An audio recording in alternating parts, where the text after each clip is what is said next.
In it here now, I'm gonna do now, I'm gonna been on here now, who bid $500,000 bid. Welcome to the Legacy of Agriculture. This program will explore the past, present, and future of agriculture. We'll look at the people, products, and events that have formed its history. And now with today's guest, your host, Chris Bair.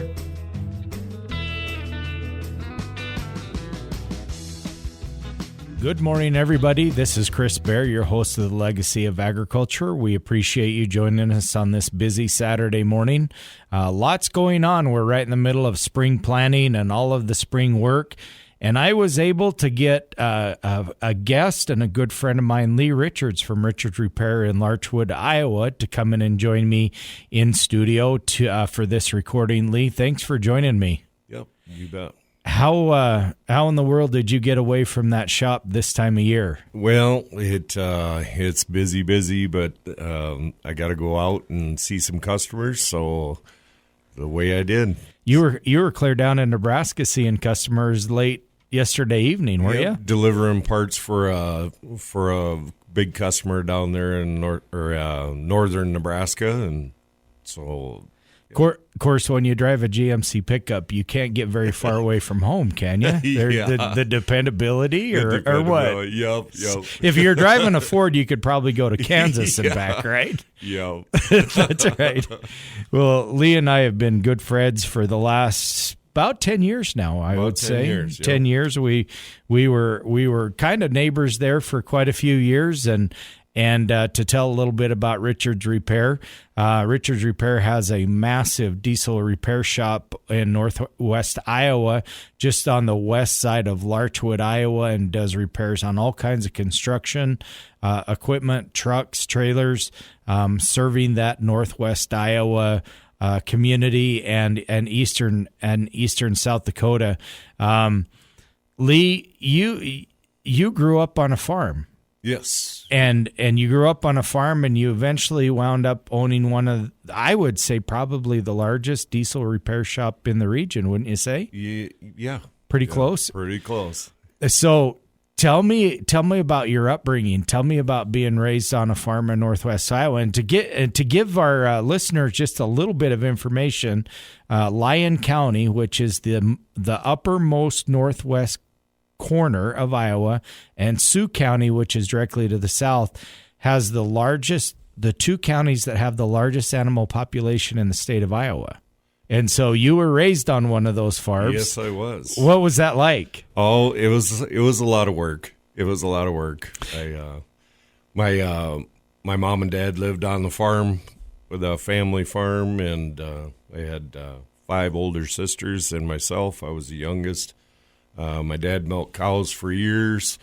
Got to the point where milking cows, he was getting a little old, so we started into pigs. And yeah, we raised a lot of hogs, custom fed. We farrowed. We had a lot of good times with it and a lot of hard work. What was it like having 5 older sisters? They always picked on me. That made you tough? Yeah. It made me a little tougher, I guess. Do you think it'd have been tougher with 5 older brothers? Oh, I'm not so sure. Them sisters were pretty forceful. You got henpecked a lot. Yes, I did. Do you like milk cows? Being raised on a milk cow farm, do you like milk cows or do you hate milk cows? I really like them. Do you? Like them. Yep. It was always good to go in the barn when my dad was milking and, see all the Holsteins. And, yeah, it was always, I can still remember it to this day. Well, your home, where your home is now, that was your original home place, wasn't it? Yep. I bought an acreage from my mom and dad, and we actually traded houses in a little town. And they moved to town. I moved to the farm. My dad came to the farm every day. And just play with the dogs and take care of the pigs, and he had a good time. How many pigs were you feeding after the milk cows went to town? Oh, we started out a little, 150, and then all of a sudden, we got more space, so made more space, so then we got up to about 400. Did you like pigs or cows better? I like cows better. Do you? You know, one of my favorite statistics, Lee, and I think I say it on almost every radio show. A couple of weeks back, I was doing some statistics. I can't hardly say that word. And the National FFA organization had this interesting facts about farms. Yeah. That a pig can run a mile in 7 minutes faster than most humans can. Yeah, so when a pig gets out, that's true, isn't it? Yeah, it is true. So, I know as a kid, my dad was kind of of course, I was raised on a farm, but he was also the leader in a local congregation at church, and he would have a little buckaroo rodeo once a year in July, and they'd have a greased pig chase for all the kids. Yes. And man, them things could go fast, right? They are. They're slippery. They got a mind of their own. So tell me about your upbringing. Tell me what it was like in Northwest Iowa. This is some of the most beautiful farm ground in the United States in Northwest Iowa. Yes, it was very, I had a lot of friends that lived in town and stuff like that, and they would always say, "Oh, you live in town. You got to work. You got to work. You got to work." If you live on the farm, and you know what? I didn't mind it. It was peace and quiet. You got to help my dad with the animals, and it was just awesome. The green grass, the green corn, soybeans, and we baled a lot of hay. I would like to see you time an otter on a baler. Yeah. Oh. You had that opportunity here a couple of years ago. Yes, I did. We were talking about a baler you bought on the auction and having to learn how'd that go? I won. But you got it to tie? Yep, I got it to tie. You must be a good mechanic then. Yeah. Farms are absolutely amazing. But on your farm, you just moved. Now the hog barns are all gone off from your home place. So you've got a shop there and part of a kind of an open face shed. But you just moved a barn from a neighbor's onto your property. How big is that thing? It's 30 by 60, big hip roof barn. How tall is it? It's like 44 feet or something right now. And you completely refurbished it. My wife and I decided that, we didn't have anything old, or she wanted a barn. Instead of building a new one, we decided to move an old one in from a neighbor's, restored it. My wife has horses, and it worked out perfect. So. Yeah, it's absolutely beautiful, and it's right up on a hill. You can see it not far from Larchwood. That's an absolutely beautiful barn. So your repair shop, how big is your repair shop? I mean, you've done several expansions, but now with the construction side and the truck side, how big is it? It's basically we put it's 350 feet long by basically 90 feet wide. And it's clear full of machinery. Clear full of machinery and trucks. I know. It was just a few weeks ago. I was out there spending all my money in your parts department again. You're the only guy that I know that can keep me broke, right? We appreciate your business. Yeah, that's exactly right. Every time I walk in the door, you hold your pockets open. Yep. Glad to see you. That's right. Hey, folks, we're coming down to the end of our first segment of the Legacy of Agriculture. My friend Lee Richarz is in studio with me recording this morning. For a complete list of all of the auctions that we have with our good sponsor, Pfeiffer Auction and Realty, go to Pfeiffers.com or give us a call at 605-836-2277. Nobody does it better. This is Kyle, equipment sales representative with Pfeiffer's Auction and Realty. Pfeiffer's is proud to provide the best seller experience around. From start to finish, our trained equipment representatives will make sure the right decisions are made to get the most money from your new or used equipment. We believe that knowledge is power, and our reps provide you with the current market estimates to help better understand machinery values. If you want to sell machinery, then nobody does it better. Good morning, everybody. This is Chris Bair, your host of the Legacy of Agriculture. Lee Richarz is in studio with us this morning, recording from Richarz Repair in Larchwood, Iowa, right on the northwest corner of Iowa. You could throw a rock into South Dakota from your shop. Almost, right, Lee? Almost. So you had you were raised on a farm. You had milk cows growing up, and then as you got a little bit older, your dad got into hog production. But, it seems like everybody goes through a little bit of a rough start. You had a pretty significant accident when you were a young man that set you back as a teenager. Yes, I did. Yep. I was 3 years old. I was riding a 620 John Deere with my dad, and we were going to my grandpa's place, 3/4 of a mile from our place, and we were on the road, and a car came up behind us and hit us, and I flew off and landed on the hood of the car and fell into the ditch. And my dad rode that tractor down. And the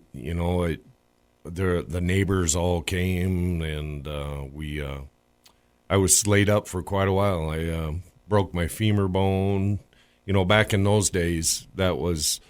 They didn't have the technology, but I broke my femur bone, broke my diaphragm, was in the hospital for quite a while. I remember parts and pieces of it. I was 3.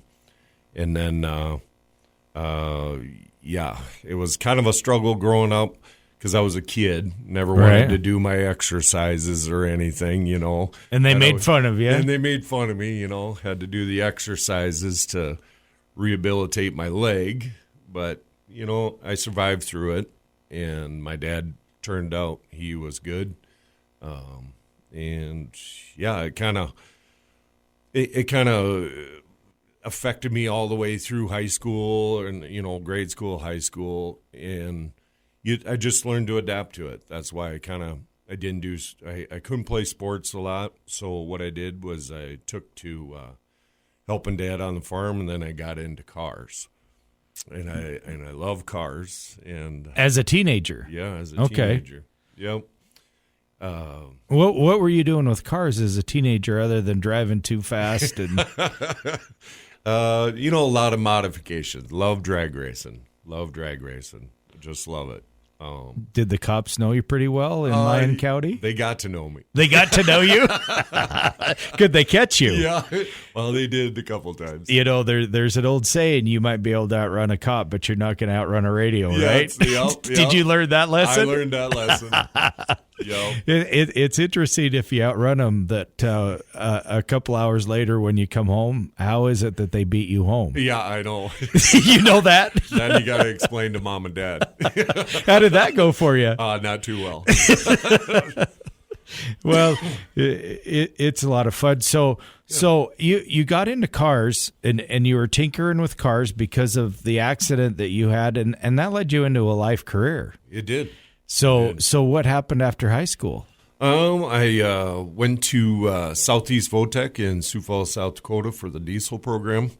First year was automotive back then. Really loved it. I felt that this was my place. And then the second year I went into the diesel program. It just kind of enthused me a little bit that I wanted to work on that stuff. So, 2 years there, and I started out through the second year. I started out with a construction company out of Sioux Falls, working there at night, and you know what? It just kept going, and I loved it. So. You were turning wrenches then. You were doing diesel repairs at a construction company for how long? 5 years. 5 years, and then what happened? 5 years, and I kind of hurt my hand a little bit. I overhauled a lot of Caterpillar engines, anything to do with the construction world. And then I kind of got forced to leave my hand alone for a little bit, so I took a truck driving job, and delivering heavy equipment, demonstrating equipment. Did that for a couple years, and then they kind of figured out that I knew how to work on stuff. So then I went into a field truck, and I was in the field truck for probably 13 years. Okay. So what was your favorite part of driving truck? Demonstration, talking to customers, being around people being and around with people. Yep. Yeah, you do a great job with that. You have great customer relationship. Yep. That's for sure. Do a great job. So eventually, though, you left employment and Yes. struck out on your own. Yep. I kind of got. I was going to work for a couple customers. I built a service truck, and then all of a sudden, I was building a service truck, and I got going, and all of a sudden I started getting calls because of the old customers and stuff like that. I do a few here and there, and then I seen the opportunity, worked hard, worked 5 days a week, and then did paperwork all on a Saturday. Did you make your wife do paperwork She too? helped me for a little bit, and then it was too much. So Oh, she was, had huh? a full-time job. So. Are you hard to work for, Lee? Well, I don't know. She says maybe sometimes.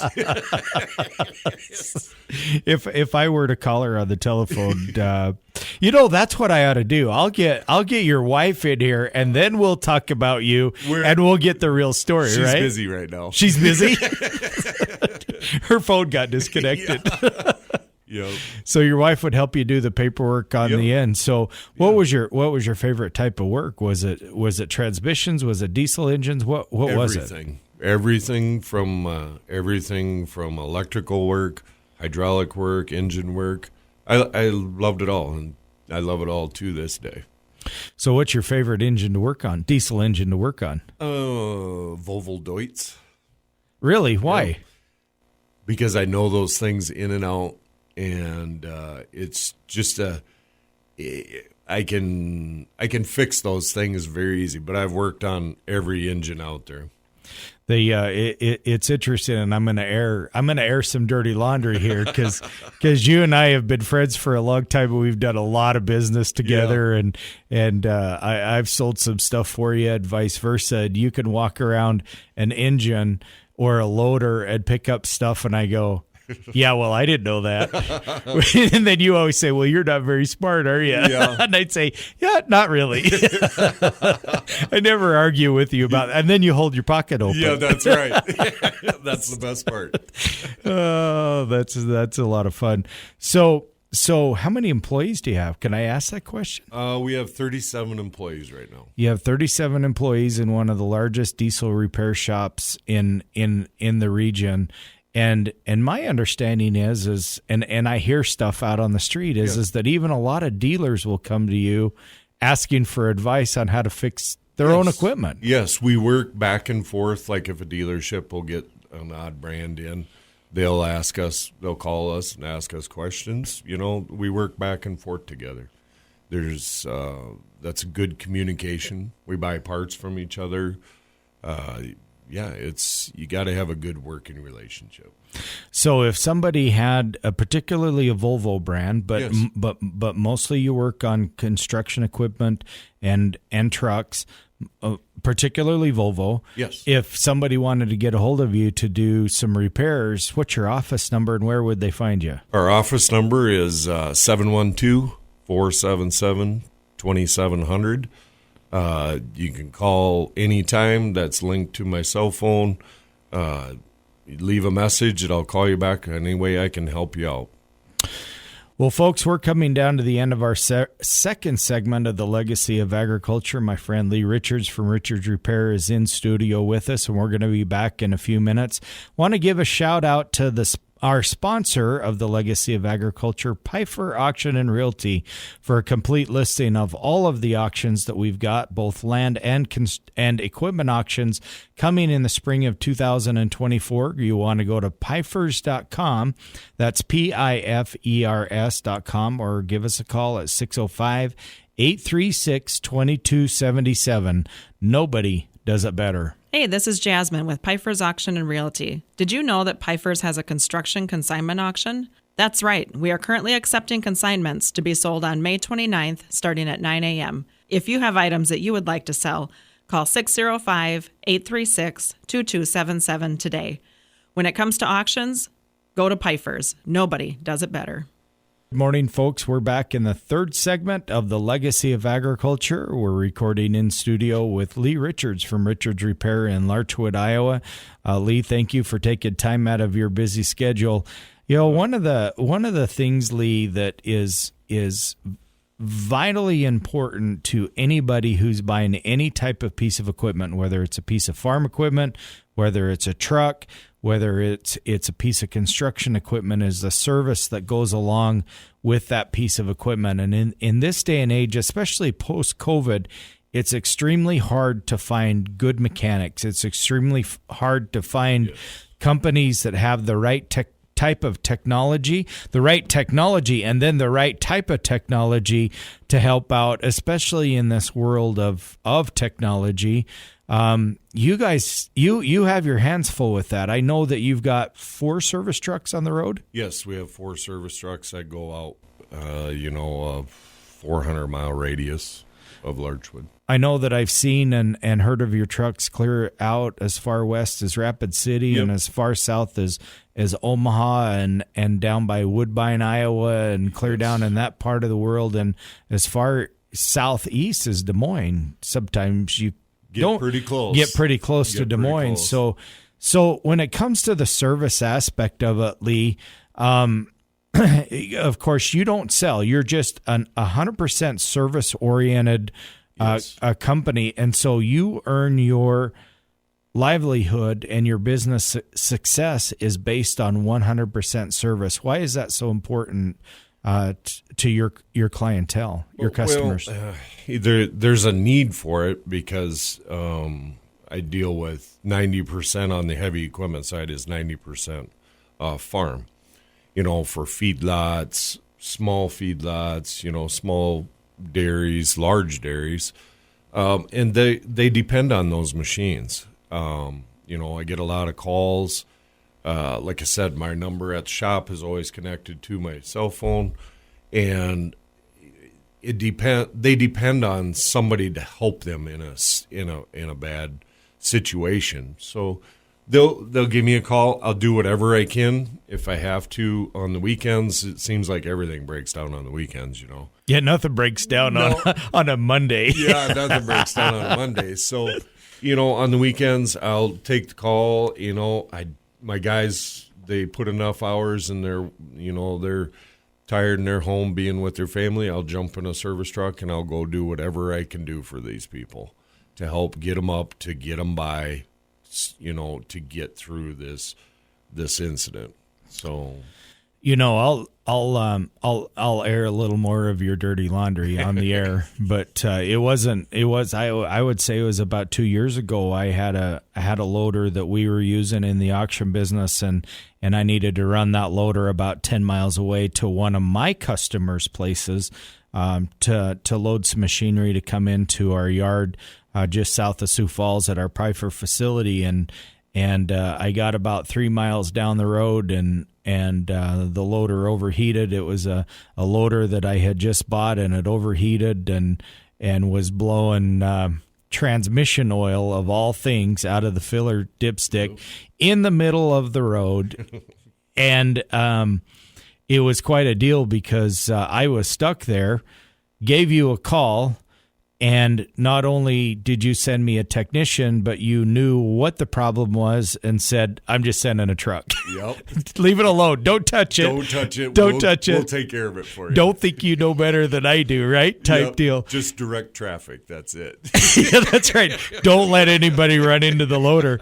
And you sent a semi out, an RGN out, and got that loader loaded up and got me fixed and down the road. And there's nothing that's more unnerving to a cattle guy or a livestock guy that's got pens full of cattle that need to be fed every day, and having a sub-zero snowstorm coming, and he has a piece of equipment that goes down and doesn't have a way to feed his cattle through a blizzard. And so your guys, and I've seen it many times, are out there in the freezing cold sub-zero weather getting a loader going so he can feed cattle. Yes. I got to take, all my employees that I have, especially the road guys that are out there working in the elements, they have the drive like I do.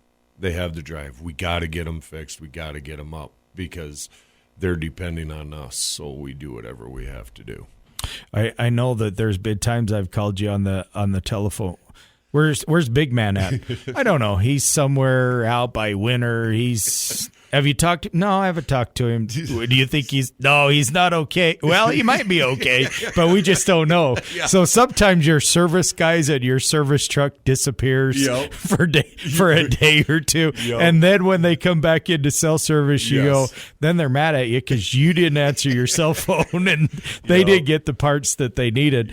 Yep. I know that part of your service that is absolutely outstanding is that when your guys are out in those remote areas, it actually becomes more critical because they really don't have any help. They don't have neighbors to help, as per se, and so you've got a technician that's working on a piece of equipment, and it's got to get going, and it needs a set of batteries, or it needs filters, or it needs a sensor or something, and you have a guy full-time dedicated to just delivering parts to your service guys that are out in the field. Yes, we have 2 people now that do that. Like I said, we'll either meet them halfway or we'll meet a customer to get the part to our tech and get him up and going. And you got to actually have an excellent selection of parts on inventory at your shop there in Larchwood. So most anything that has to do with construction, if you don't have the part in hand, you'll have access to the part very, very quickly. Yep. So anyways, folks, we're coming down to the end of our third segment of the Legacy of Agriculture. We're at the 1st of May. We're right in the middle of our spring planting season, and a huge shout out to all of our agriculture people that are out there putting crops in the ground. We want you to have a safe and a happy and a healthy spring planting so you can have a successful crop later on this fall. Pifer Auction and Realty is your auction company if you're looking to sell land or equipment anywhere in the upper Midwest. Pifer's travels from Montana all the way to Wisconsin and as far south as Nebraska and Kansas. Licensed realtors and equipment auctions all throughout the year. For complete listing of all of those auctions, go to their website at pifers.com. or call us 605-836-2277. Nobody does it better. This is Kyle, equipment sales representative with Pifer's Auction and Realty. Pifer's is proud to provide the best seller experience around. From start to finish, our trained equipment representatives will make sure the right decisions are made to get the most money from your new or used equipment. We believe that knowledge is power, and our reps provide you with the current market estimates to help better understand machinery values. If you want to sell machinery, then nobody does it better. Folks, this is Chris Bair, the host of the Legacy of Agriculture. We're in our 4th and final segment this morning. We appreciate Lee Richarz for taking time from his busy schedule to be here with us in studio. Lee, I know that between segment 3 and segment 4, your phone's ringing off the hook and you're starting to get that itch to get back and get to work. I got a feeling you've probably had 10 telephone calls. Oh, yeah, pretty close. Pretty close.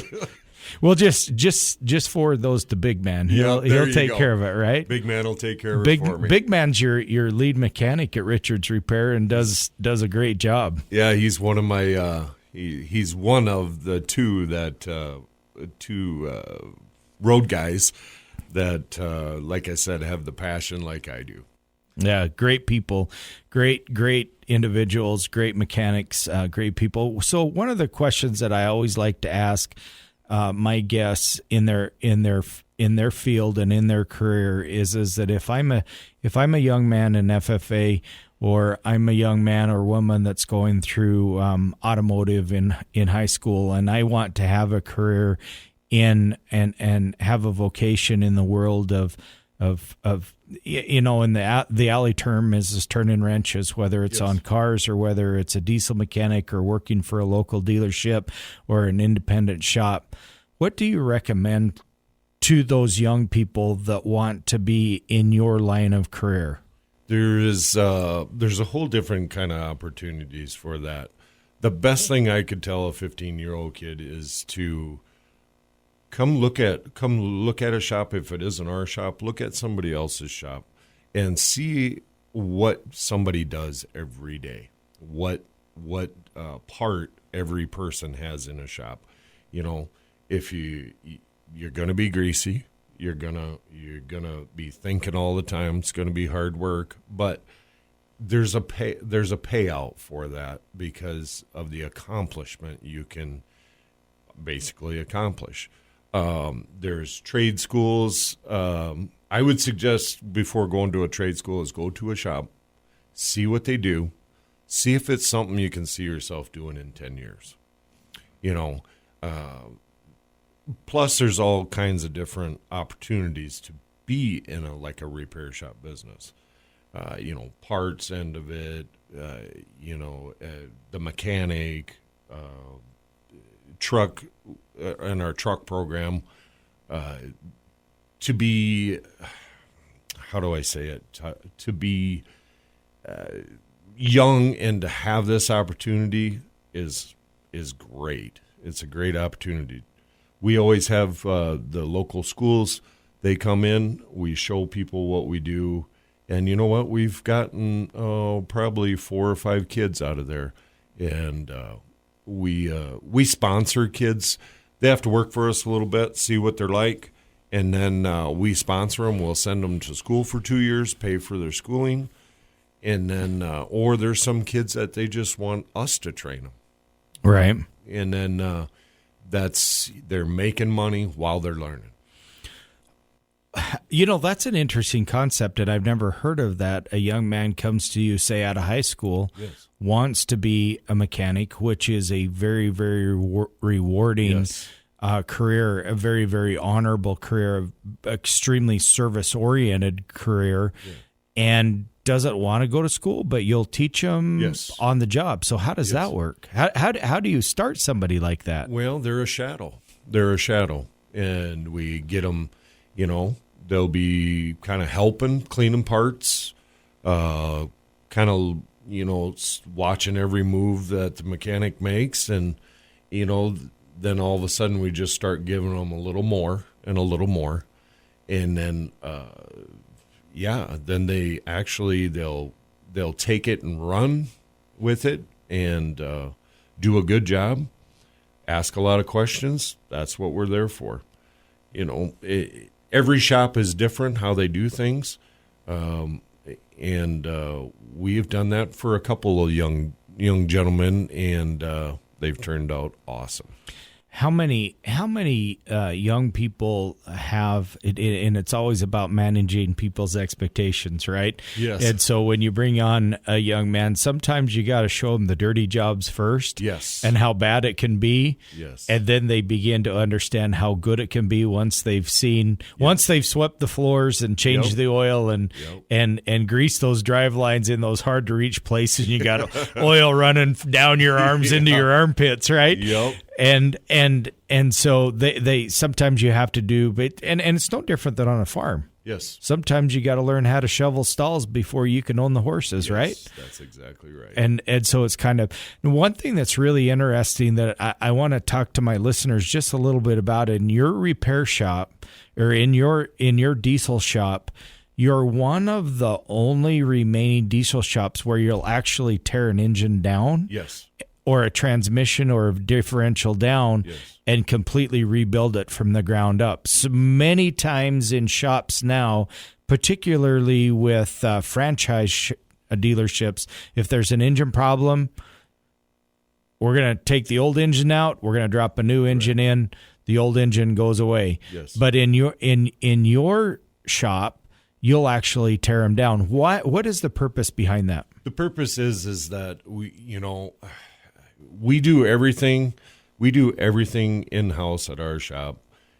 We don't do tires and we don't do paint, but we will overhaul transmissions, rear ends, engines. We do them all in-house because that was the original piece on that machine. And it's more cost efficient, and you know what you have when we're done with it. You know what we have, because if you get a remanufactured part, you have no idea what's in that engine. At least I know there's brand new pistons, there's brand new liners, piston pins, oil coolers. Everything's to spec. Everything's to spec. We have, we overhaul a lot of things. Basically, right now in our shop, there's 5 loaders sitting in there that are getting engine overhauls on them. The other thing that I think is a major advantage, and here again, I'll tell one of your secrets if that's okay, is if I bring in a wheel loader that the transmission is malfunctioning in one form or another, sometimes some places might just recommend putting a remanufactured transmission in there. But sometimes it can be simple as a solenoid or something that's malfunctioned. But if you have to go into that transmission and it doesn't take much of a transmission for a reman to cost $30,000, is you tear that down and find out that it's just one gear, but everything else is good in that transmission, and you can repair that transmission for $5,500 or $9,500. That's a lot less and probably a much faster turnaround than a reman. So that's one of the big advantages doing business with you. And that's customer service, because you're saving the customer money. And oftentimes it's faster. It's faster. It's a lot faster. Yep. Well, Lee, we're coming down to the last minute or so of the Legacy of Agriculture. We appreciate you being here. I know for a fact that you've got a busy schedule. One of these days you're going to give me your mobile number, right? So I can call you at home at night? Maybe. So we appreciate you for joining us here on the Legacy of Agriculture. You've been a great guest. For a complete listing of all of the auctions that Pifer's got coming in the spring and summer of 2024, go to our website at pifers.com or give us a call at 605-836-2277. Thanks again, Lee. We appreciate you being here with us. Thanks for the opportunity. Your telephone number at Richarz Repair, really quick, your office number. 712-477-2700. Nobody does it better. Thank you, Lee. Thank you. And here now, what are you going to do now? I'm going to bid on here now. Who bid $500,000 bid? We hope you've enjoyed today's edition of The Legacy of Agriculture with Chris Bair, sponsored by Pifer's Auction, Realty, and Land Management. Call Pifer's at 605-836-2277.